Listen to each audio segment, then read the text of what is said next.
Шымкенттің ең жас тұрғыны нөмірі 2-ші перзентханада жарық дүниеге келіп отыр. 26 қыркүйекте туылған Баймырза Ғаниұлы Гүлназ Нұртаеваның 3-ші перзенті. 37 жастағы ананың сөзінше, ұлының осы мәртебеге ие болуы Кеңесбековтер отбасы үшін үлкен тосын сый болған. Ал жерлестеріміздің қатарын толықтырған Баймырза жылдың басынан бері қалада дүниеге келген 24.051-ші нәресте. Өте қуаныштымын, бақытты анамын. Осы қала күніне орай өткізіліп жатқан игі іс-шараға біз үлкен куәгер болып отырмыз. Осы бүкіл Шымкент қаласының әкімшілігіне, үлкен сыйлықтарына рахмет айтамыз. Сонымен қоса осы 2-ші емхананың, перзентхананың ұжымына, соның ішінде дәрігерлеріне, медбикелеріне үлкен алғысымыз. Сол кісілердің арқасында осындай дені сау бүлдіршіндер өмірге келіп жатыр.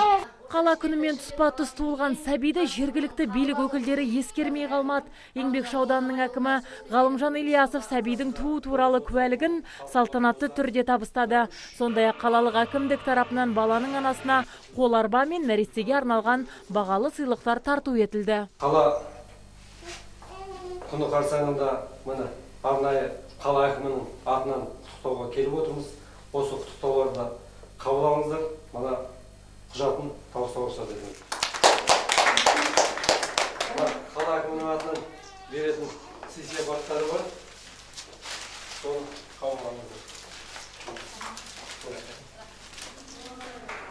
Шаһарымыздың ең жас тұрғыны мәртебесін дәл осы қала күні аясында дүниеге келген Баймырза жігітіміз алып отыр. 3-4 келе болып туылған нәресте қала әкімінің атынан арнайы сый-сияпатқа да ие болуда. Айта кетейік, Шымкент қаласындағы нөмірі 2-ші перзентханада 26 қыркүйек күні 26 нәресте дүниеге келген.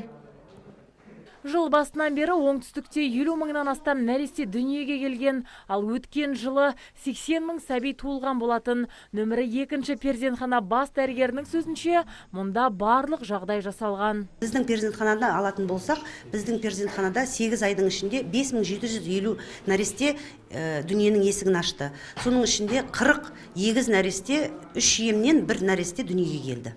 Статистикаға жүгінсек, Шымкентте 2017 жылдың соңғы 8 айында тууды мемлекеттік тіркеу саны 21213 құжатты құраған, ал әке болуды анықтау туралы 2212-ге жеткен. Бала асырап алу бойынша 88 құжат рәсімделген, ал қайтыс болуды тіркеу туралы 3402 жағдай қаралыпты. Бұдан өзге әкесінің атын өзгерту фактісі 217, ал қайталама куәліктер беру 4857-ге жетіп отыр.